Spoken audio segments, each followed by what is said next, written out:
Welcome to another hot ass edition of the ATF Radio Show. It is about 97 degrees in the shade in sunny Sanford, and the breeze is sucking ass today. It's not helping out. So we were gonna do this outside, but we'd be sweating like whores in church. That's a terrible. I'm working on my tan, bro. You looking like a little I don't mind getting a tan. toasted almond over I'm there. trying to die. It's like these sweaty chests. They're like, why does he got wet spots over his chest? Drink water. Hydrate. I drink more water. I'm sweating out. More water I drink, the more water got to come back So out. we've got Cigar Savage here who is under the influence of something because he was trying to cut the bottom of the cigar instead of the top of the cigar earlier. We should have got it on camera and started rolling, but that's why he's sitting here quietly. He didn't want anybody to say anything about it, but fuck it. Hey, my brother's looked out. That's the important thing. So we're going to actually start out with Art. He's got some fun facts about Nicaraguan cigars and the country of Nicaragua. So let's get into it while I smoke this beautiful Bolivar that you gave me a couple weeks ago. Hey, here we go. I'm excited. Huh? You're still holding on. I was trying to, but I was like, you know what? Today is a Cuban day. I just felt like that. So got a couple other ones in the chest here to smoke. Of course. How old are you? 50, 60 years old? No, they're about 25. Close enough. Close enough with you. But it is the last Saturday of July. It is. So, or as Don Patella Cigar says, it's still Black History Month. You know, that's his thing. So, I was reading an article from one of the cigar publications out there, cigar.com. Our good friend Lindsay Heller Lindsay! did a piece on Laurel Tiller. Mm. And in the piece, she happened to ask her, what is her favorite tobacco? And so she happened to say, I was, you know, just reading this, she happened to say her favorite tobacco for cigars is Ometepe. Mm-hmm.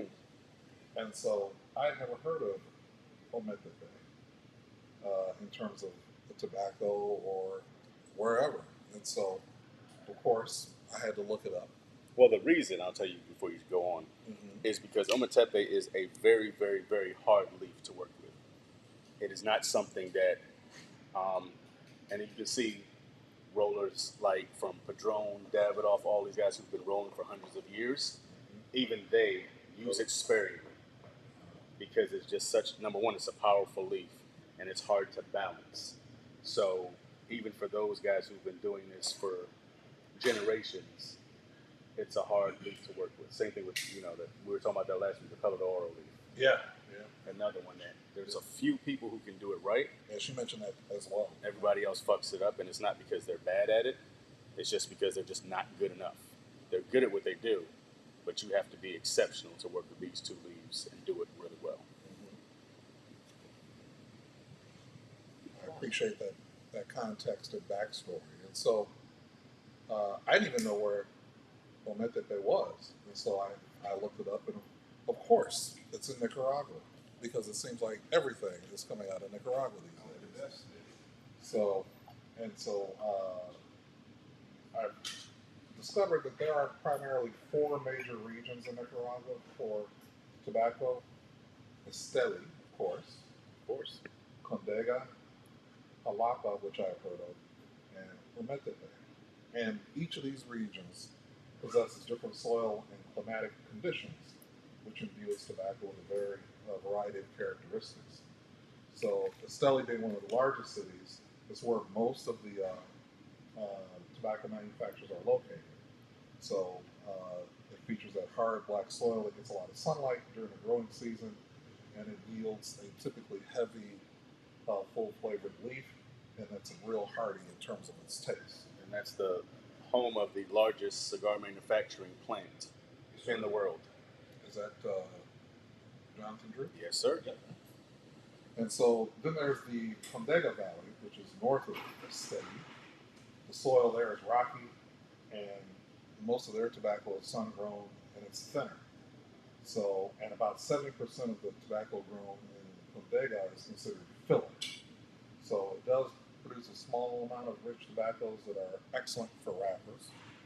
And that tobacco, again, tends to be bold and earthy, but it has a balance of sweet and spicy added to it. So Jalapa is on the border of Honduras at the bottom of a mountain range.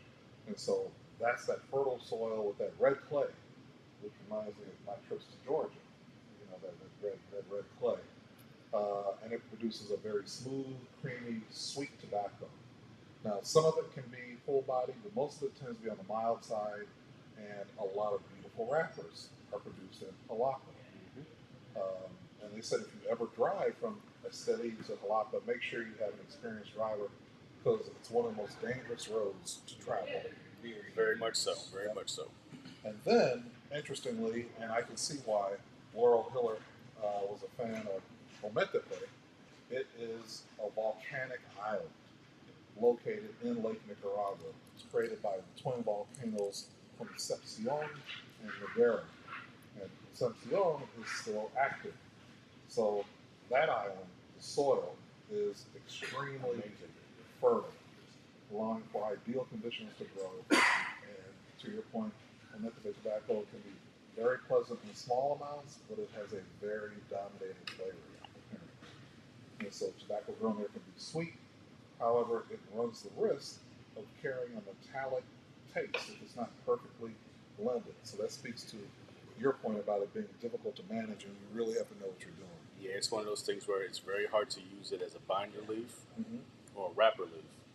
It's great for filler to give that, you know how those cigars get those ebbs and flows of strength and power and sweetness. Yes. It's good for that, but you have to, again, be very, very cautious, like I said, how much you use, because it can overpower the cigar, and then whatever the balance that you were trying to achieve is completely off. And once that happens, you no longer have the cigar that you wanted, and now you're back to the drawing board. Frustrating.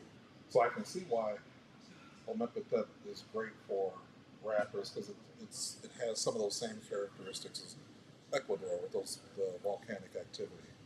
So, and they said if you're visiting, Lake Nicaragua and the city of Granada are beautiful. If you ever get to visit, there's only one tobacco factory there, and you have to schedule a tour in advance. So I was just looking at the map and just very interesting to learn about these different regions. And one country, 4 different regions, all producing some similar tobacco, but very, very different types of tobacco and types of use. Yeah, they're distinctive in their own, and that's the beautiful part about cigars as a whole. You have a very small country, but you have 4 different places that tobacco is grown, and they're 4 completely different types of tobacco. Completely. I mean, in strength, flavor, as far as the power of your cigars. You can't see. Where your glasses at? So, but I can see that now, as opposed to Cuba, where pretty much across the board you don't have those variances. It's pretty much the same, with some minor differentiations. So, well, the biggest part with Cuba too is that, remember, it's all government owned. It is. So to produce the quality that the government wants across the board in everything has to be the same. Same soil content. So even if the soil is different, they'll ship it in, change the soil.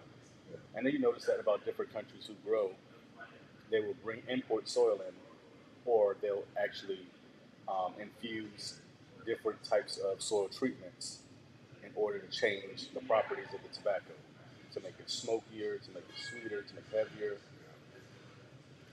So that's why I don't think you get a better product out of a Cuban product. It's practically impossible. It's overregulated. Well, even that, the region itself of the country of Cuba, it's technically improbable to make this, to compete with other companies or I guess other regions of growing. Because you think about it this way: the cigars, like for instance, the cigars in that humidor back there. These companies have gone and cultivated cigar tobacco from different regions, from different countries, and they pick the ones they want to taste a certain way. Mm-hmm. Anytime you're going to pick anything, you want to get the best. And Absolutely. something that's going to be close to the taste that you're going for. The problem with Cuban tobacco is that it's universal across the board tastes the same because there's no variation in the tobacco. I mean, Nicaragua, the reason why I've always said it's where God wanted people to pull cigar tobacco from is because geographically, if you understand like growth and plants, geographically, Nicaragua as a country has such vastly different terrains. Yep. And the number one solitary biggest thing is it has volcanic soil, which is something that even amongst sales reps, I never hear them say that because I don't think that they understand the botany aspect of it. Volcanic soil is very rich in minerals, which is what the tobacco is looking for. Yeah. So you can literally take a Cuban seed and get a much better product in their environment, and also not only just having that soil, but you have to have mountains. You have to have Rainforest, you have to have valleys. It's great to clear out land to grow the tobacco, but you need shade covering, natural covering, not putting a screen or some kind of artificial thing to cover it. You need natural environment cover. Like, that's why I still say, when it does happen and it becomes a thing, I'm telling you, if they ever get it right, Puerto Rico will grow some of the best tobacco. Now, does Puerto Rico have volcanic activity? Oh, Volcanic absolutely. soil. Oh, All absolutely. the dirt there is volcanic soil. Huh?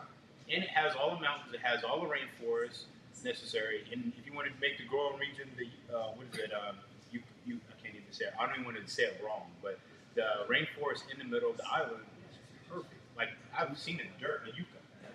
Juke. Oh, that's where that Perfect big zip line environment. is. Yeah. Perfect environment for growing tobacco. Because in those valleys where that water falls off, that watershed, it's perfect. And I mean, with Nicaragua, you say you got the mountains, you have good aeration, good collection of minerals. It's perfect. You know, it's a joke.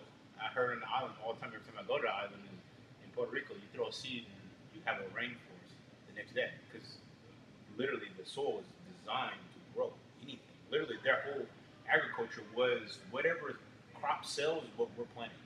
Well, that's the sad part as well about Puerto Rico. If you think about it, you remember the bioluminescence ponds and stuff. All of those things are starting to lose their light at night. You went on a tour 15 years ago, and it was still sunlight outside. That's how bright it was in the water. Now, it's almost like holding a half-dead flashlight under the water, and it's flickering. It's not as strong because we're not taking care of the place. We're not, It's talking about climate warming, climate changing. No, I'm just talking about pollution in general. That's part of it then. I mean, obviously, climate change has a real issue. Yeah, but the pollution and not being, I mean, think about it. You're an island. Where are you dumping your trash? How are you processing all these things? There's a lot that goes into keeping a place pristine. That's why you look at certain islands in Asia, where, if you're chewing gum or you spit on the ground outside, Yeah, that's a fine. it's a fine and an ass whipping. Like the police will beat the shit out of you. Yeah, it's not a joke. Yeah. And that's why those places are not only just clean, but that's why their resources are still flowing like they were 100 years ago, because they're respecting the earth and respecting the place that they live in, and they're keeping it going. So it also brings me to another question that people should also be conscious of when they go into a cigar shop and they're talking to either the person who works there, who's a retailer, or a tobacconist. When they start talking about cigars and a retailer or a tobacconist tells them, well, it's Nicaragua, that shouldn't automatically mean that that's the cigar for you. If you have the opportunity to ask, well, this particular cigar, do you know What region it's from? what region it's from, binder, filler, and wrapper? Because that'll give you an idea as to what type of cigar tasting experience that you can expect. Which is one of the reasons I love when cigar manufacturers make those advertisement tags for their boxes, and it says, wrapper this, binder this, filler that. Yeah. That kind of gives you that head start into, okay, I know what this type of wrapper tastes like. I know if it's spicy or heavy or mild. The same thing with the binder and filler. So you your cigar knowledge kicks in, and you're like, oh, I remember that wrappers from this region give off this type of aroma or this type of strength or this type of flavor. And again, the biggest thing I always say, talk to everybody else who's smoking in the room. That's one thing I like about Davidoff. In particular, when they advertise a cigar, they don't just say it's Dominican. They go into what kind of Dominican region it came from and what it actually is. To get a little bit more particular about the type of tobacco it is, because I'll be the first to admit I have generalized tobacco. I understand that there's a difference in the regions in those countries. Shame on you. But if you think about it in perspective, the industry is kind of for the consumers, it's just now catching up to where the consumers are regions. It used to just be, when somebody says something was from Nicaragua, since Nicaragua was it's always been there, but you realize now there's a difference. Everyone makes a Nicaragua. Yeah, before it was brand specific. There's brands that did it. And now it's it was generalized. But now, since everybody makes it, now these companies are saying, well, ours comes from here. There's this region or that region. So as a consumer, that information wasn't passed down to you. So you kind of just are stuck just saying general. Well, you also had the fact of, like you said, brand specific. If your factory was in the Dominican Republic, sometimes that's the only type of tobacco you use. Same thing with Nicaragua, same thing with Ecuador, Honduras. They only kept to what that soil grew best in that region. And now you have tobacco manufacturers that are like, you know what? You've got a good leaf. I want to buy that leaf from you. And they're buying from other tobacco houses in different countries. And they're bringing them in and they're experimenting. Yes. And that's how you're getting a lot of these. That's why that's one of the reasons why I like our particular market that we are able to legally purchase in. Like I said, nothing against it, because you guys both know I love Cubans. But that's what I love about ours, because we have the ability to taste different smokes. You can literally pick two cigars that look identical and they taste totally different. Yeah.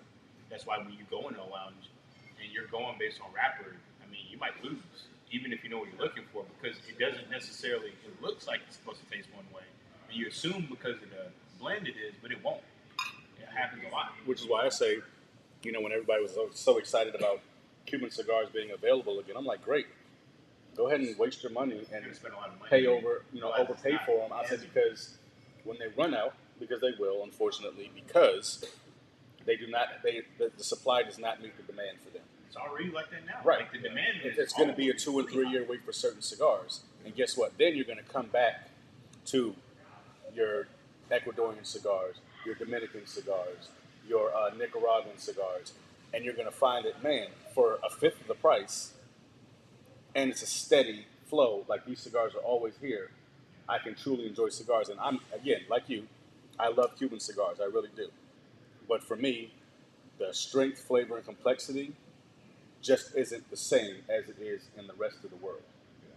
I would say, particularly myself, a lot of regions in Nicaragua and Brazil Ecuador, in particular Ecuador, with a wrapper. I would pick those over any Cuban. That's even the best Cubans out there. I would take that over those, because taste-wise, they taste better. And you have taste-wise, but you also have availability. That too. That has to play in your I can go into any cigar shop that's worth its salt anywhere in the United States. There's some cigars that we get here that I'm mad because the quantity is so low to get of them. Even the Carlos on the Sharp. Yeah. I'd be more mad at getting that than never being able to smoke another Cuban again, because I actually particularly love that cigar, and the fact of not having that will bother me more than being like, well, you're not going to be able to find Cubans because it's so saturated now. Look, I'm like that with the Unico series from Drew Estate. Yeah. Anything. I can't find a dirty rat or a feral pig or a rat. that whole unicorn line. So if I can't find those, I'm very upset. Because yes, I know it's a limited edition cigar, but at the same time, it's a cigar that's made in abundance to the point where you still should be able to go out. No person should be able to get it. I mean, it's limited, but it's still easily achievable for a consumer, a normal consumer to get. And then and also it goes to the fact of knowing where you can get it. Like for me, I know all the Drew Estate lounges all over the state. So I know if I'm in a certain state, I know okay, I'm going to go to, like if I'm in Philly, guess what? I'm going to Wood and Indian Tobacco because that's the first Drew Estate lounge in the United States. And you saw the video. I sent you guys the videos of that place. Ooh. Yeah, it literally looked like a Drew Estate warehouse. It really did. I mean, you walk. They have 2 rooms. It's one big humidor, but there's 2 huge sections. Their humidor is almost the size of this lounge, and Drew Estate takes up about a third of it. And anything and everything that you could think of, and even the stuff that you haven't heard of, because it's so rare, they have in abundance because they're a Drew Estate lounge. So it's just being able to find those places. And then again, going back to what I said before, talking to fellow cigar smokers. You know, especially when I travel. Anytime I'm traveling, I'll get my cigar groups like, hey, I'm headed to this area. Does anybody know of, the top 2 or 3 lounges that I can go to? You know, and you'll get feedback. And then even Steven, he's met guys from Texas that come out to Orlando for vacation, and then guess what? They meet up for a cigar. Mm-hmm. I've met guys from my hometown in Maryland that I've never met before. They were cigar smokers, and they're like, hey, I'm in Orlando, where do I go? And I'm like, oh, meet me at Corona's, or meet me at this place, or meet me at that place. And we meet and we fellowship. So it's one of those things, making sure that you reach out to the context that you have and finding those places. And then you end up finding cigars that you didn't, like I said, for me, I went to a wedding, and I'm like, man, my girl's getting her nails done, her hair done, and all that stuff. She's with the bride, so I've got like 6 hours to kill. What am I going to do? And I literally just Googled, and I was like, cigar shops near me, and Wood and Indian popped up. And it was a mile away from the hotel. Oh, perfect. So I stayed there for 4 hours and smoked, and then I bought a whole bunch of stuff. I brought you guys stuff back, and then even after the wedding, and it was 20 degrees outside, I'm still sitting next to the fire pit enjoying a cigar at 2 o'clock in the morning because that's what you do. Yeah. And one of the things that I did do that I'm thankful that I did when I was in Cuba is I went to an actual tobacco farm. It's an amazing experience. It is. I loved it, and there's still a pound with oxen. Yeah, and people men in their 80s and 90s, run circles around me, and out in that heat, sweating, working, fit, and and then going into the drying houses, and seeing the leaves being put up and seeing them age and everything else. And so the only thing I smoked when I was there was what I got in those bundles on site. On site, yep. When I went back to 2.5 hours later, when I went back to Havana, to walk around downtown Havana, you got all these cigar shops. I went in there and I looked, but I didn't buy anything. And it's interesting, what I bought, 4 bundles back, the cost of those 4 bundles was cheaper than the cost of 2 cigars that I would have bought in one of those cigar shops. And I just refuse to do that because I realized what it is. It's for people who want to say they went to Cuba and bought a cigar in Cuba and bought it at this spot in Cuba. But you also have to remember that Cubans are the most counterfeit cigars in the world. Yeah. So unless you're getting it from one of the hotels or one of the tobacco houses that is government sanctioned, has a House of Habano. Right, House of Habano label, yes. You're not getting a genuine Cuban. You're not getting what the rapper says you're getting. Yeah, and I didn't know there was just as many fake Cubans in Cuba. Oh, absolutely. Yeah, absolutely. And more fakes than real. Yeah. Yeah, if that box isn't stamped with a serial number. It has a serial number and a scannable barcode that you can check. Yeah, if it's not, guess what? Guaranteed. You just bought some filler tobacco that was scrap tobacco on the ground that might not even be Cuban. Yeah, which is sad because because the friend of ours is there. Bought that line until you split that cigar open and it's like, look at this. I felt bad. And to be honest with you, I really felt bad about cutting that cigar open because I looked at the cigar and I'm like, the wrapper isn't even aged enough. Like there's still chlorophyll in the wrapper. Like it's veiny as hell. Yep. There's like little green spots. It's not completely. They don't like bad artwork on the wrapper. It was supposed to be a Cohiba. And that wrapper was trash. Yeah. So and he was talking about buying boxes. I was like, don't waste your money. That was like printer paper. I'm like, if you just want to throw away money, like I'll give you my cash app. Like if you're just donating money, I have magical beans. Right. I can help you with that. I'll let you lease it. So the moral certainly of all this is do your homework, do your research. To your point, ask questions, talk to cigar smokers, and you have to. Don't be afraid to ask a tobacconist. Don't chase the label. Do you know the region? Do you know the flavor profile? Do you know the aging? Do you know the construction? Because those all make a difference in terms of enjoying your cigar smoking experience and being disappointed. And also talk to the older guys in the room who don't speak. Yeah, those are the ones. The older guys in the room who say hello to you and they're into their cigar and they're just smoking for enjoyment. Those are the guys who have so much knowledge, and they want to talk about it, but they're only going to talk if you're interested in what they're talking about. Yep. So if you see those guys sitting down there, and that was my cigar experience when I moved to Florida. I moved to Port St. Lucie in 2009. I went to a cigar shop, and for 6 months, I walked in that shop, bought my sticks every day, and walked out of that shop. I never smoked a cigar in that shop. I would go in, I'd go right to my section, grab my 3 cigars, and walk out every day for 6 months. And these 2 old New York guys. One was a New York Rangers ex-hockey player, and one was Postmaster General for New York. They were sitting there, and they're like, "Hey, what's your name? Come sit down and talk." And we had pizza. I had whiskey for the first time. Not whiskey, sorry, scotch for the first time. Mm-hmm. And ever since that day, I usually carved out like, okay, I'm going to go here, sit for 30 minutes, grab my stuff, and then go home and smoke. I didn't smoke again at my house because there was no reason to. I had made friends, and I was learning so much about, not just about cigars, but about the cigar culture and making lasting friendships. Like I still talk to those guys 13 years later. We're still friends. Same thing with you and Steven. Yep. Met at a cigar shop. Yep. And just struck up a conversation, and then boom, there it is. Yeah.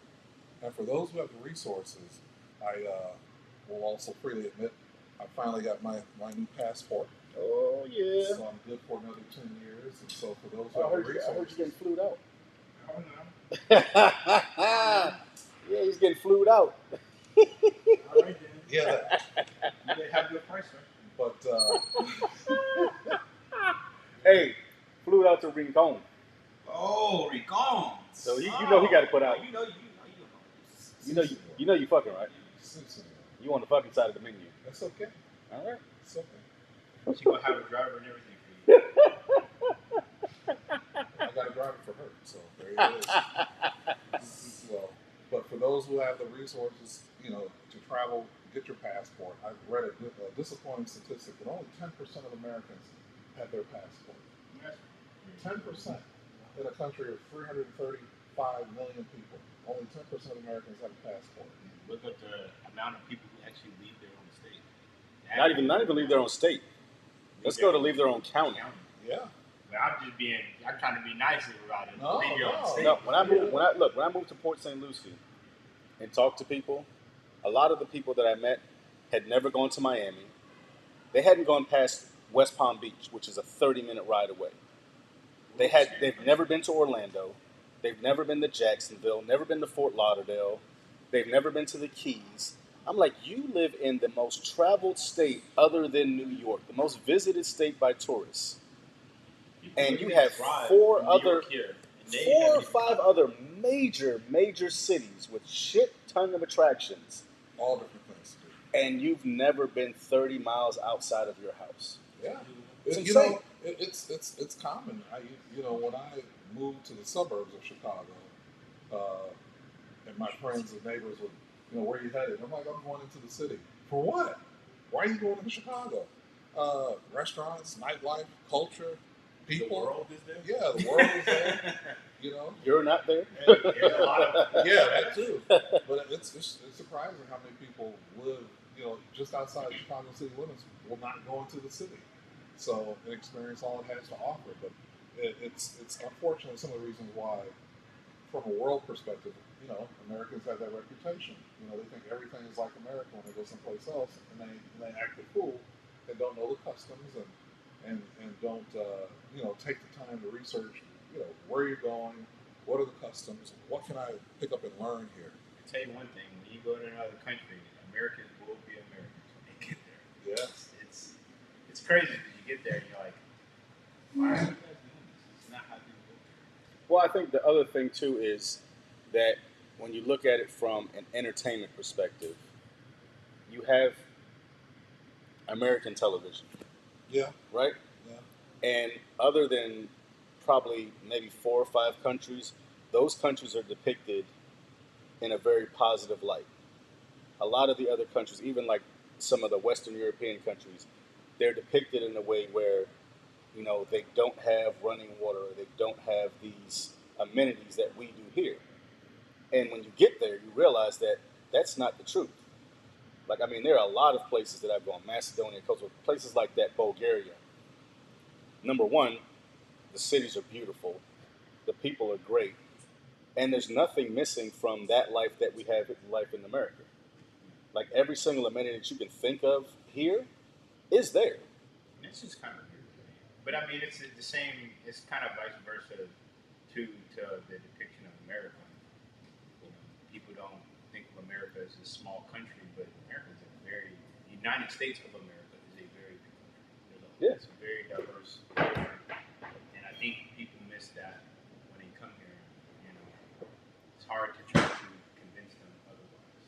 Well, yeah, because they see, they look at movies and TV, and they see the big C's. They see Chicago, they see New York, they see D.C., they see Miami, they see L.A. But those are only pockets. Like, this country has, a lot of other places to visit that they're not as fast as those cities, but they all have their great points about them. I mean, think about places like St. Louis, Memphis, I think it's Nashville.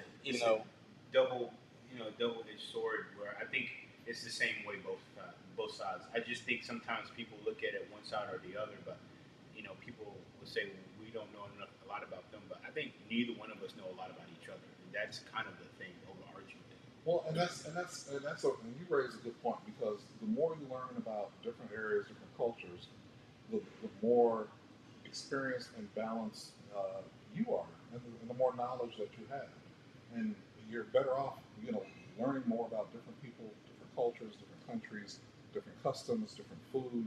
It makes you a much more well-rounded person, and it removes ignorance from the equation. So it's very easy. That's the one thing, particularly, we were to say media, that's an issue, I think, in our country, is that we oftentimes we allow people to convince us of things that aren't real truths. Yes. And that's even in our own country, much less a country thousands of miles away. That's one of the reasons why I went to Cuba. When I told my brother I was going to Cuba, he actually says to me, "Why would you go to a country that persecutes people?" I'm like, "I live in one." Pretty much same thing. I'm like, it's 90 miles away, and because of the mystique of Cuba being off limits because of its ties to Russia and the Cuban Missile Crisis, I was always curious as to, is what I'm hearing really true? Let me go see for myself.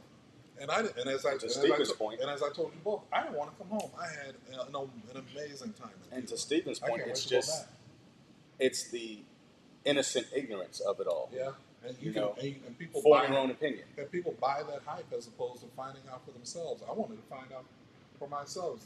Yes, it's a poor country. Yes, it's a communist country. Yes, they have their issues. However, they've got a great education system. They've got great medical care. They developed COVID vaccines that don't have to be refrigerated, and that they distributed to other Caribbean countries to help them free of charge. So you can say what you want about any country, but it has its pluses, it has its minuses, and the people were absolutely wonderful everywhere I went. And I was walking around in places that aesthetically look dangerous, no lights, look like the hood, 2, 3 o'clock in the morning. People are in the street dancing, having a good time. I've never feared for my safety or anything like that. And to your point, even, let's go closer to home, Sanford was one of those places that I was like, I don't know, it's kind of outdated, you know. And then I got here, and I'm like, this shit isn't any different than Orlando. It's just a longer drive away, but there's no, you know, everybody's like, oh, you go to Sanford, you go back in time 50 years, and I came here, and I'm like, no, that's not true. No, it's not. And it's got water. And sometimes you should go back 50 years from now. Yeah, that was great. That's a necessity. That was a great thing about the Cuban architecture. That's an older country. It's got old architecture, stuff I've never seen anywhere else. And they're still standing. Yeah, still standing the test of time. Always, the main thing, one of the bigger things that I've always wanted to see about Cuba, why I've always wanted to go there, is I find it to be an interesting thing that it's a country that's extremely close to America that has very limited American touch. Yep. Touch. Yeah. I mean, not to say we're not touching them or we're not influencing their government in any way, but it's very, very limited. And there's a country that literally, when it got sent out there to die by itself, it created its own economy, everything, and drive it. Regardless of how you may feel about Castro, his innate ability to try to say, hey, no one's helping us. Nobody wants to deal with us. They don't want to touch us. We have to do it ourselves. We got to do it ourselves. And I mean, you can hate the man all you want, but we haven't had very many leaders, even in our country, that could have done that. No. And that's a very hard thing to do. No. So to see a country that did that and kind of cultivated its own culture without allowing anyone to really influence them that much, I like to see what that looks like. And what would that look like to be an island country like that, close to America, that doesn't have really American influence? And for all the negativity about him, when he died, did those people not show up in the street? And it was like celebrating life. Yeah, they sure did. It would be like when how England will be when Queen Elizabeth finally came. Yeah, as much shit as they talk and things like that. Yeah. You know, they're still gonna. That's a monarchy. She's gone and disappeared from TV for a long time, bro. Yeah. I feel that one coming, but now, you know, all seriousness. I mean, you know, I remember some older guy told me one time, everything good they say about you ain't true, and everything bad they say about you. No, there's a lot of you just gotta go with it. Find out for yourself. Exactly, find out for yourself. Seek that information for yourself, because if you allow it to be secondhand, you're taking somebody else's perspective, and not your own. Which goes back to. And even the simple stuff. The best honey in the world comes from Cuba because the island cannot afford pesticides. The honey, the fruit, everything I had there was how fruit should and vegetables should. It's organic. Taste. It's all organic. It's all organic. So all natural. One day, man. All natural. It's coming. It's Can't coming be all one day. I might not even come back. I might leave all my shit here. I'll take Enzo. No, Enzo's coming. Enzo coming too. I'll leave the cigars here. And two of my boys went back and found this private party that goes on every Saturday. They almost didn't make it back. I ain't never coming home. I'm sitting for my dog, and then I'm like, yo, I'm changing my name. We should stay here. I'm staying. We're staying here. Yeah, exactly. Change my name to Dale. I'm here. I'm here to stay. Yeah. We outside. So they're gonna be like, where's Steven go? And as much as the American propaganda machine from a governmental standpoint talks negative about Cuba, the Cuban people do not talk negative about America and Americans. They don't. I haven't really heard that from Cuba. Yeah, they don't. It's particularly like the ones I've seen in, because you know Miami's full. Yes. I've never really heard a Cuban person. I've heard more Puerto Rican people have negative connotations to American politics, but I can understand why. But you also have to understand that goes back to the wet foot, dry foot. I mean, they cut it. You know, to be honest, that's one of those things that they totally screwed Hawaii. Yeah. I mean, it's sad. Yeah, both those countries were taken. But still, even in Hawaii, if you're not Hawaiian, you're a minority, essentially, which is very weird. But then again, the island is really far away. There's no way to put a collection of people that aren't Hawaiian on that island without killing or sending the rest of them away. And they've been trying to send them out. Yeah. They're trying to push them out. Hawaiians and those Samoans, they're not going anywhere. No, I mean, what's the average family is what 11 kids? You know. Because that's like a punishment for them. They'll send them to Guam. Yeah. Yeah. Like, that's what happened to the Rock's grandmother. She got sent to Guam for her crimes. They try to get them out of it. Yeah, the Rock's grandmother, before, I mean, this was like a long, long time ago. She had essentially threatened somebody in the process of running, like, because, she was a manager for wrestling. She was a wrestling manager at one point. So in some process, something happened where she was found guilty, and they exported her off the island to Guam to serve a sentence in Guam. And they do that a lot. They actually send a lot of Hawaiians off the island. It's a kind of a weird process. Which was like the old. But it's one of those things you have to be there to know that. And the only reason why I know that because I know a lot of people that are from Hawaii, and they're like, yeah, they send a lot of Hawaiians out of the island. Which is like the old English thing where they did all your murderers and thieves and rapists and things like that, where they send them. Australia. Yeah. That was the thing. You can't live here because you don't know how to function as a normal human being. You can. So now you are. That's a long way to send somebody to jail. Yeah. You gotta really not like somebody to be like, you know what? I'm going from England to Australia. Australia. That ain't no short trip. Like by the time you get there, you might have died before you even got there. Yeah. It's like the Russians sending people to Siberia. Oh, but man, when they go there, they're never coming back. No. That when they go there, it's like that's a death sentence, literally. Yeah. That's their civilized way of putting you somewhere without killing you.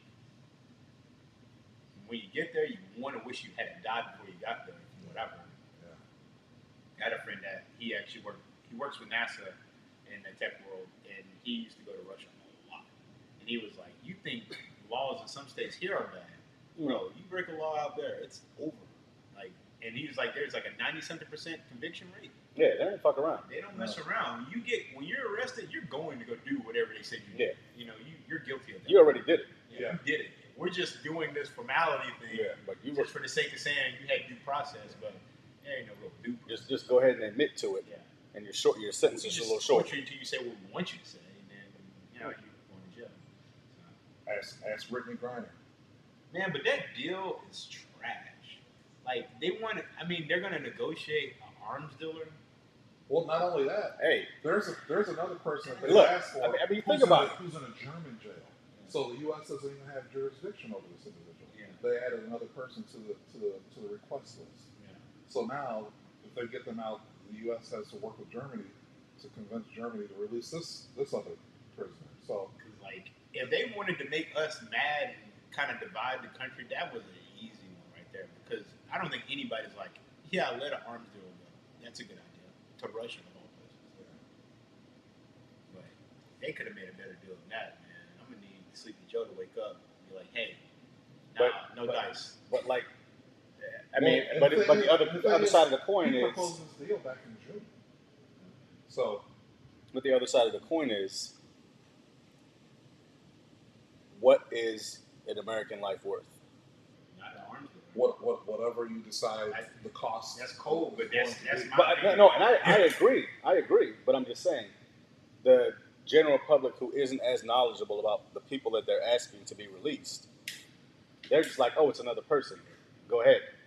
And that's the unfortunate part of American society. It's the misinformation and uneducation about world things. Like one news station will tell you, oh, this person was this, that, and the other. Another person will be like, this is a person. Yeah, and that's what I mean.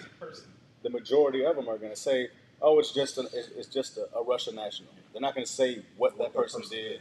What they've been convicted of, what they've been accused of. It's just a national. Yeah. But it looks like this deal will get done. The only reason why it became public is because the U.S. submitted this prisoner swap request in June. Russia didn't respond. And so then the U.S. made it public, and Russia's like, well, we want these negotiations to be private. Well, my thing is, you got to respond. You know, this is somebody you want, and now you want this other person out. In all fairness, they're too busy getting their ass whooped by Ukrainians. If you're getting beaten by old ladies with AKs, you probably wouldn't want to talk right now either. I'm just saying. There is that. So, but it looks like she will be coming home soon. But and the other part of that is also, you got to think about, at this point, they have a legitimate beef with a lot of Western countries, or Eastern countries, Western countries, I'll say, because of the help that they've been giving to Ukraine. Of course. So they think we're gonna happen. Yeah. It is what it is. I think they overplayed there. I think they thought that they were gonna. They thought it was gonna be over quick. They thought it was gonna be over quick. They thought nobody would help continuously And kind of like what happened with Crimea, nobody interfered when they took over Crimea. I mean, that's just like if your girlfriend hit me and then I punch her in the face and thinking you ain't gonna do nothing. That's a no-win. Yeah. And at the end of the day, we'd already negotiated. Hey, leave it alone. Leave it alone. And the reality is that you can't. It's just like you got to look at a country as a grown individual. You can't just say you can't do something. You're a free country. You can do whatever you want to do. And if you want to convince a country to not join NATO or be a part of these treaties with these other countries, you got to give them something other than fear to make them decide, hey, because fear only goes so far. Devil's advocate. However, the backroom agreements and the private agreements that were made between these two governments that we don't know about could also be the catalyst for what happened. Could be. I bet I'm willing to bet that exactly. I'm sure that there was something that was like, okay, yes, you can be your own nation. However, we're going to need X amount of dollars or X amount of exports from you per year in perpetuity in order for us to leave you alone. But you got to negotiate too when you're doing that. You got to negotiate what is it worth on the grand screen of the world, because Russia could be completely correct in their reaction based on the fact of trying to take over a country, but you're never gonna sell the idea of fighting. Well, no, you're right. Normal people. You're right, and that's the other part, and that's the part that got the rest of the world involved. Mm-hmm. Because is that it wasn't a military versus military. No, this was a military versus civilian war. And look at how Putin sees it. Ukraine was once part of Russia. Mm-hmm. He looks at it, even though they've been independent for almost 30 years, he looks at it as you all should still be in the family. That's like some dudes and their baby mom. Like, no, that's still my piece of ass. Yeah. Like, no, you left her alone. You moved on. And she moved on. But I can still go back and hit it anytime I want. Yeah. You kind of gotta let that go. And then it's unfortunate is that you gotta realize that with the trend of the world now, and Ukraine being the country it is, they want to grow and be something else, and they want to be separate from that ideology. And unfortunately, that's why I always say the president has no power, but he has the ultimate power. It's because influence is everything. And if Putin was capable of getting on front of the screen and negotiating this and being like, hey, this is the situation. We want X, Y, and Z. We're not getting X, Y, and Z until we get X, Y, and Z. This is what's going to happen.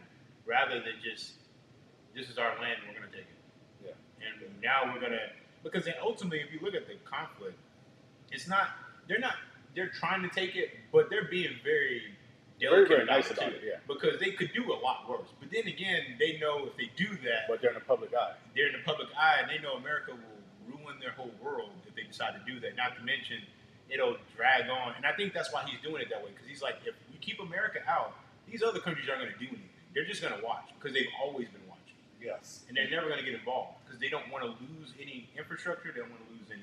Well, because we've always been the world police. Economically, they've already defaulted on a massive loan too. Yeah. So economically, they're struggling, and they're also banking on the fact that China is talking about taking Taiwan, and banking on the fact that if that happens, that America will be kind of distracted, because Biden has already said that if that happens, he would pledge military resources. So that's a whole different monster, because no one else is going to fight for that.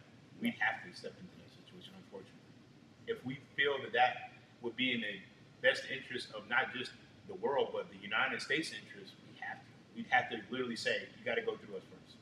Because even if this thing gets worse in Ukraine, you got all these other European countries like, this is kind of going against us now. Yeah, because we don't want it to bleed into their country. We don't want to bleed. And it's ultimately what it is that Europe has this ultimate fear of World War III, like World War II was. Yeah. And they're just literally just trying to diplomatically solve these issues. But the reality is, I think a lot of those countries are starting to realize, because really when you look at it, all these other countries are really one monster. Mm-hmm. And if you hit one of them, you pretty much hit all of them. And the way they look at it is like, well, we depend so much on each other, because people look at all these different, but they're really not. They're really. That's why it's called the European Union. It's the European Union. They need each other very much so. So if one falls, they all have a drastic effect where they can fall and we will struggle, but we'll be fine. Yeah. And that's another reason why a byproduct of this invasion of Ukraine is that Sweden and Finland, neutral countries, have decided that they want to join NATO.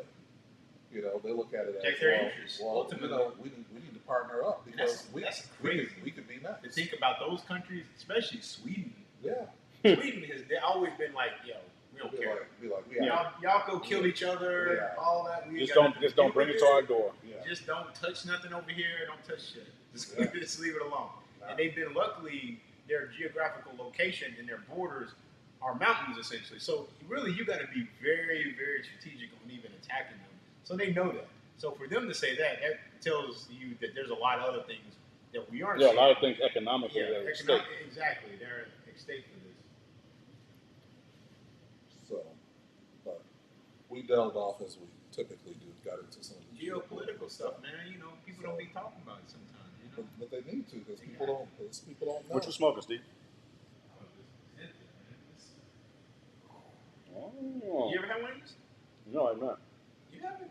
Man, you gotta have one of these. It's perfect. They're pretty good. I'm actually still technically sampling this particular Toba. Because you know what they call this one? That's the one. This is the one that's like the triangle, and then it goes into another triangle. Oh, the Placentia? Yeah. I think that's the Alma flavor. No, it's almost like a double figurado. Oh, yeah, that's a double fig. Yeah. Okay. Yeah. So on the beverage tip, more and more, I've been deepening. Let's hear it. It's mezcal. Yeah, I already knew it. Yeah. I don't know. I just like some people don't like the peatiness of certain beverages, that smokiness of mezcal. I really like it. So what's mezcal typically white, or does it vary? It varies. There's an añejo mezcal.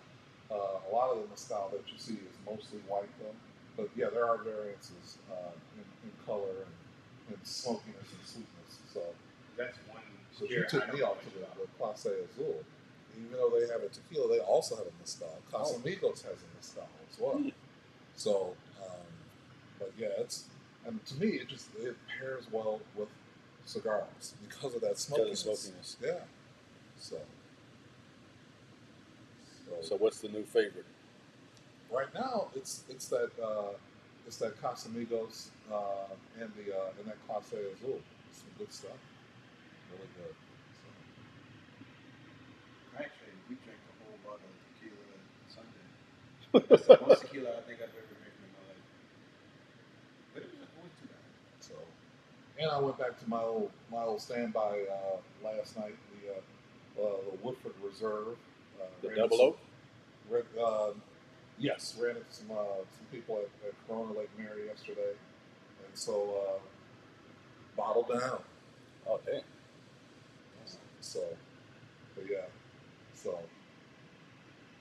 So for those who are looking for different pairing experiences with cigars, besides your scotches and your bourbons and your whiskeys, even if you don't like tequila, I still would recommend people try mezcal because it's just such a different experience. It is really good. I will say that I have a little bit more affinity for tequila than I used to. And because everybody's drinking tequila now. It just seems like everyone. But you know, the other thing is, it's like the new sushi. Like everything else, once you get to a certain point in your life and you realize that cost most of the time equals quality, especially in alcohol, instead of picking up that $20 bottle of Cuervo, you'll opt for that $50 bottle of something else. Yeah. That's because really how alcohol works. Yeah. I mean, think about it. Even whiskey. Like, as much as Jack Daniels is a staple for me, and it still is. I love my Jack Daniels. But, there are a lot of other whiskeys out there that I don't mind spending $75 on a bottle for because I know that experience I get from that 2 or 3 fingers is going to be experience that I couldn't get no matter how much I drink. I mean, now, if you're going to Gentleman Jack or you're going to Single Barrel, things like that, then you get that experience. But for some of these whiskeys and bourbons that are out there that really aren't that much more if you think about it, going from $20 to $30 or $40 is not that big of a jump. But the quality of what you get there's like a point, there's a line that you get to where now you're in the it's gonna taste really good till we're just drinking because we're trying to get drunk. Right. Yes. You know, so I mean, one of my favorite things to drink when I was 21 in the military was Bacardi Limon and Sprite. man, Hey. wow. All right. Hey. Wow. And You that were was guy? and You that was know, look, and that was you were 15 that guy? that was $15.99 for a half gallon of Bacardi Limon and 99 cents for a 2 liter of Sprite. All right. I hated you back then. Oh, I was ignorant, bro. Oh man. Like that was actually, like, I was a beer guy back then. and then it was that point of, all right, well, we got to finish a half gallon each before we go out to the club, and then you drink when you get to the club. So you're already primed, and then whatever happens. Wow, you soft stuff at that point. Yes, you ready to fight. What I mean, You one person, you it's two a- people from stepping on your shoes away from what you It's- said. it's a 2 F's. You're either fighting or you're fucking at the end of the night. And that's it. That's literally it. It's like, all right, well, if I don't get lucky, I'm knocking somebody the fuck out because I didn't get lucky. You know, you're either walking away, you know, holding your hand because your hand hurts, or you're walking away and you got a girl on your arm. One of the two. But that again, that's when you're younger and you don't. Yeah. That's exactly I right. didn't caught so many people in the parking lot, battle buddies. What you doing? Really, bro? Looking for the girl with no shoes on. Yes. Oh man, The dirty No, foots. I be telling girls that don't take your shoes off. Yep. You are setting yourself up for failure. Like you got to lay on the floor. You can't get Next on the thing bed. you know, you got gravel on your knees. Why did you do this to yourself? Why did you do this to yourself? You chose this life. Gravel on your The knees. proof is in the pudding. So, Literally. yeah, look for the ones with no shoes and worn kneecaps. There you go. And if you don't mind cigarette smoke. If they smoke, and then they smoke a lot of cigarettes. So if you see them, they ain't got no shoes on, And they got and they half a smoking a cigarette. lot of cigarettes, or they got a cigarette that's just Hanging out sitting their like mouth, that. yep. Oh, it's over. She's done. She's That's gone. that's like, you know, With Project Pay, you can't save them. You can't save them. Yep. that's like bobbing for apples. Yeah, It's that's it. you're gonna win. That's it. And then if they're military guys, they like, oh yeah. They start sharking her in, like, oh, they're all around. Which one gonna get it? Which one gonna get it? And look for the unmistakable smell of Jean Matei or White Diamonds by Elizabeth Taylor. Hey, white diamonds. White diamond. Woo! That's the most repulsive perfume. Others, whatever strippers wear, that is the most repulsive. Strippers just wear Bath and Body Works Victoria's Secrets. They wear Victoria's Secret's Love Spell. Oh my god. That's it. That's the stripper spray. With It makes me want I mean, so I've heard. Now with glitter on the side. So I've heard. That's it. So I've heard. Allegedly. That smell just makes me nauseous. I don't even have to be drinking. Just smelling it, I'm just like, just bad memories of debauchery. Well, because after that first initial whiff, the second inhale is their body odor from dancing all night. Yes. Yeah. And it's like they mask it. They don't clean off or nothing. They just mask that smell with that scent. It's just like, oh, God. Oh, and then the other one, the other telltale sign, wet ponytails. Like they wet their hair and then they put their sweat hair it. in a ponytail? Yep. Or they sweat Oh, it they out. sweat it out. Yeah, you're right. Yeah. You're right. I didn't even think about that one. I mean, these are things I read on the internet. No, you read that on the internet. You saw that shit. And they're always that, and it's always that same girl. And she with her friends like, nah, don't do this again. Yep, Do got what? that one friend Yeah. trying to save her. She out there It's always the talking to chunky everybody. We know that, don't we? The chunky one who nobody wants to talk to. That's right. Research. I've done my internet research. No, One that's always looking for the Waffle House. When we gonna eat? Or the IHOP. I'm hungry. I'm hungry. No, IHOP is too high class for me. You want Waffle House? You want to see somebody get stabbed? I want to see. Stabbing Somebody, and I want to punching. see an employee come over the counter with a skillet. I've literally seen an employee beat up a customer, and it was wild. And I just kept eating my pancakes and my Yep. own business. Like, can I get a refill on this Coke, please? Actually, now I had waffles. Waffles and a hummus. Did you have the strawberry waffle? Nah, it was just a plain waffle and ham and cheese on it. I was really, really hungry that day. You know, I don't eat ham, but my favorite go-to drunk meal is Moons Over My Hammy at Denny's. Like that meal sobers me up enough to get the job done. and then go to sleep. Now, the steak's too heavy. The moons over Miami is just enough to sober me up enough to do what I got to do. Gives you that shot of protein. And then walk you out the door. Mm-hmm. See ya. It all depends on what I did when I was out. Was I just drinking and talking shit, or was I dancing and talking shit? Because if I've been dancing, then I need carbs and I need protein. Yeah, I don't dance. I just drink. Not a dancer. There was a time frame where that was a thing, and then I was like, nah, I'm good. I'm just gonna stand in this spot and joke on all these other people and have a drink. Yeah, now that's the thing to do now. Like me and my girl go out and we'll go downtown and go to the club and we'll sit down and drink at the bar and we'll just laugh at all the people who are like 10 and 15 years younger than us. Like, damn, remember when we was that stupid and made those mistakes? And it's just, it's the greatest thing ever. Yeah. I love people like that. I still see the classic mistakes, people leaving their drinks unattended and all that kind of. I still see all that. Folks gonna learn the hard way, or not. No. I mean, that's why you be guardian, man. As soon as something sketchy comes up, you're like, hey, that's not your drinks. And I've done that. My girl and I are out, and we'll see a group of girls hanging out, and you'll see the guys watching, and I'm like, hey, I'm your big brother tonight. Just stand next to me and have your drinks, have fun. Yeah. Because the predators will circle. Yeah. But it's nothing like sitting down outside on Orange Avenue. Well, who you telling? I was just about to go there. Watching the tragedy. It doesn't matter if it's a Monday or a Sunday. It is like clockwork. A collection of the worst people on earth trying to have the best time possible. You can see it. Man, it is that train wreck that you can't look away. Because we went there and then we got there too late because we didn't get there till like 12. And we were just, once all the clubs and bars closed, we just sat outside and smoked and just joked. And then people walking by and they were just like, this is a lot of fucking people. I was like, yeah, this shit's like every day. Bro, my favorite place to be is just go to the pizza place and then go across the street and just watch everybody file in and file out. It's better than a telenovela.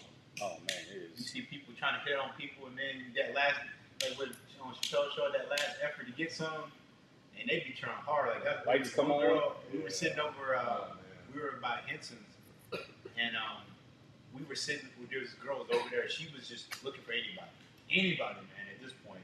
And I mean, she wasn't a bad looking girl. I don't know, maybe she was just going through something. But she was toe up. She was a honey toe. And this guy was talking to her. She was feeling him, but her friend didn't feel his friend. And you could tell, like, she gonna fuck it up.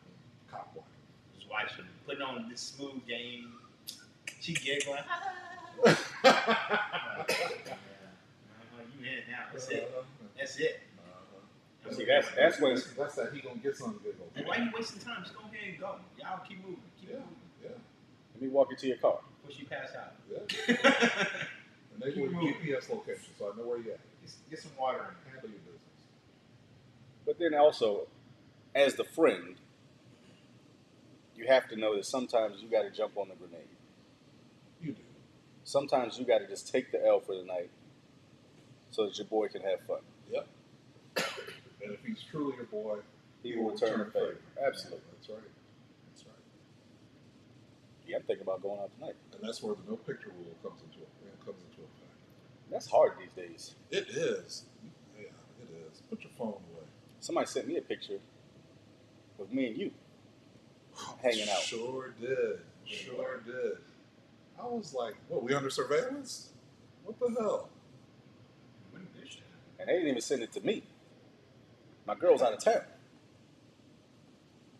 I find that happens a lot. And it was like, do you know where your man is? Like drone shit. And my girl was like, yeah, I know where he's at. I know who he's with. He's good. Yeah, mind your business. Get your own. Mind the business that pays you. Yeah. Oh, have you started listening to Beyonce's new drop yet? No, I have not. Worth it? So far, I've only heard one song because Caitlin was listening to it today, and she sent me a song. I have been watching rap shit though. Yeah, I saw that. I haven't watched it yet. Steven? I heard it's pretty cool. It's very good, and then on top of that, just the background and storytelling of music production, not only from the artist side, but from producer and engineers on, number one, how hard it is just to make it in music, even in a city like Miami, where music is everything. Yeah. It's also having the right connections, knowing the right people, and then making sure that when you make these deals, get your fucking money up front. Yeah, if you can. Get your money up front. You can. Ask TLC about getting your money up front. And actually reading your contracts. Yes. Don't sign anything that says perpetual in it. I have a friend who made a beat for Taylor Gang when they were hot. Mm-hmm. They took his beat, never paid him for it, and the song went on to be one of the biggest Taylor Gang songs. Oh, man. And sold millions and millions of copies. They got nothing. And he didn't even get the basic fee to start off making the track. You gotta protect your capital. And the sad part is it soured him so much that he doesn't even do music production anymore. He's very talented. That's too bad. But he's just like, I don't want to get fucked over anymore. He's got, if he's talented, that one he's song, got to keep going. If he did it once, he can do it again. He just got to protect his capital. Yeah, that one song would have put him in a tax bracket 4 or 5 tax brackets higher than he is right now. And he's still a young guy. Protect your music. But Caitlin sent me a song that off this new album called Alien Superstar. Mm-hmm. And she says, Daddy, tell me that she did not, this does not have a Prince vibe. It sounds like she remade Nasty Girl by Vanity 6. No. And just tweaked it. And tweaked it. But it's definitely an homage to him, though. So, but I got to listen to the rest of the album. So, but yeah, that show. The cover art is interesting, though. She's sitting on a horse. So, but yeah, look at that. Oh yeah, I like that. Yeah. So, and I am not the biggest Beyonce fan, but as she's gotten older, to me, I've been able to relate to her and her music more as she's become older. And I guess also because as I've had more children, I have girls, I understand more of what she's talking about and why she's saying the things she's saying. Yeah. I'm more so just, maybe with this album, it's just because now it's a different genre of music that I really love, that I feel like we kind of, in America, in particular our community, we're slow to get to it, because like in Africa, it's a whole thing. You know, a lot of African countries, it's a big thing, but here it's not yet. But it takes somebody like a Beyonce for people to be like, oh, okay, this electric music sounds pretty good. House vibes and stuff like that. Yeah, the Afro beats. The Afro beats and the Afro beats now is like it's a whole, that's almost taken over. It's taken over the music stream to the extent that like from South Africa all the way up to England, that's all the African immigrants listen to. Well, that's like even if you look into Irish drill and English drill and all that, that influence is starting to hit the Caribbean countries to the point where even the new reggae artists are doing that drill style of rap and R&B, and it's becoming worldwide. You got a guy, his name's Skillybags from Jamaica. He's a guy who was good in his own right, but then he adopted that drill sound with the dancehall vibe, and it changed his whole future. Yeah, he's touring all over the place now. It's just being able to adapt and understand that sometimes you have to add to your own sound.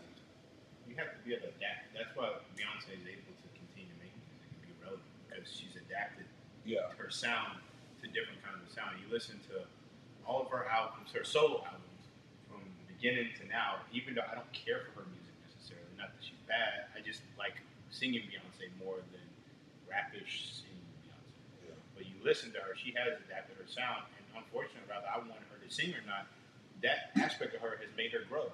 Because it's giving people, I don't really like R&B like that. I like this other R&B. So it's giving her the room to grow into a different crowd and make her relevant, because now she sounds different. And it's an offshoot of her marriage too.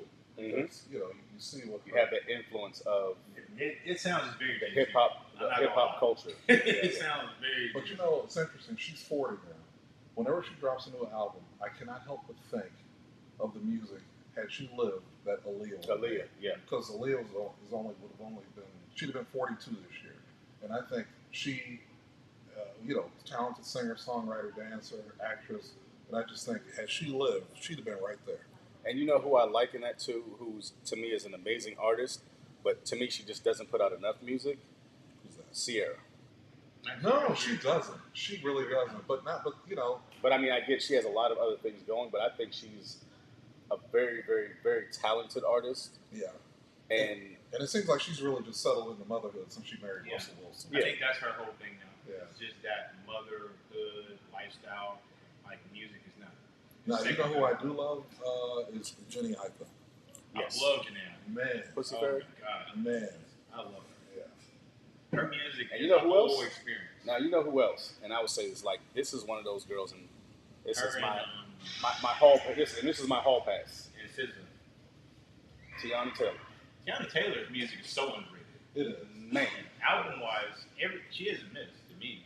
I mean, every album I've and heard. she talks to the life you have as a 30, 40, 50-year-old. She talks about real life issues. You have to remember she's produced by Kanye. Yeah. So all those samples you get out of Kanye, her music, her whole album is full. Yeah. Like I think last two albums, cover to cover. Man, yeah, you could just literally just hit play on the first song. As long as you're trying to be hype and you're just trying to be in a chill mode, you can listen to it from cover to cover. And I think that also she looks so rugged, but at the same time, it's very sensual and sexual. Not even just not the musical content, but just her and herself. Like, think about her in Coming to America too. You know, that whole it's an edgy vibe. It's like an edgy kind of sexual individual. It's not. It's that coming of age, like, independent woman, but at the same time, still understanding that there is a gentle femininity that still needs to be portrayed, and still needs to be showed. You know, to be not to be respected, but to be revered. And the other one that I wish produced more music is who I also love is Janelle Monáe. Oh yes. Yeah, I like her a lot too. Yeah, she's become a lot more political than she has. Which again, I understand.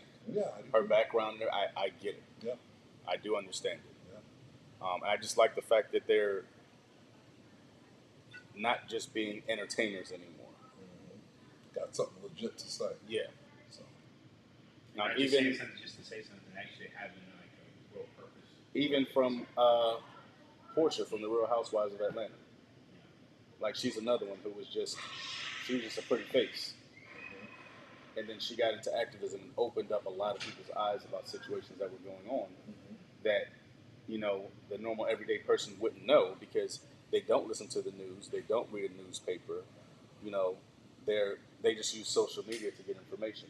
Yeah, and she grew up with it. Her dad was a civil rights activist. Her family and her marched with King and everything. So, and then on the other side of the pond, finally her album will be coming out this year. Is Sade.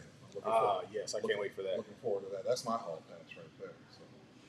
I think the concert that I'm looking forward to the most is coming up that I'm gonna probably end up going to is the Maxwell concert. Oh man. Maxwell and Joe and I think Escape. Yeah. On the 19th of August at the Amway Center. Yeah, that's gonna be a good show.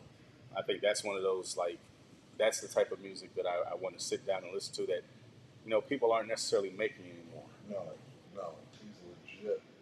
Just like they're just R&B ballads. Yeah. You know. Yeah, and that's missing. It really is. So it's missing. So. But on that note, I think we're going to go ahead and close out the show. I finished my Bolivar, and I'm very well pleased and relaxed with that. So thank you again for that beautiful cigar. You're most welcome. Let me know when you fire yours up. I know you saved it, but you know what to expect. That is you were the one who introduced me to Bolivar, so thank you for that. I have a pretty good idea. I remember. Yeah, that was an hour-long smoke that was a Robusto. Mm-hmm. But took an hour to smoke. So we close out July. We will see you in August. You all stay cool wherever you are. Stay safe. Eat well, smoke well, drink well, and as always, aim, center, mass. eat some chicken grease. We out of here.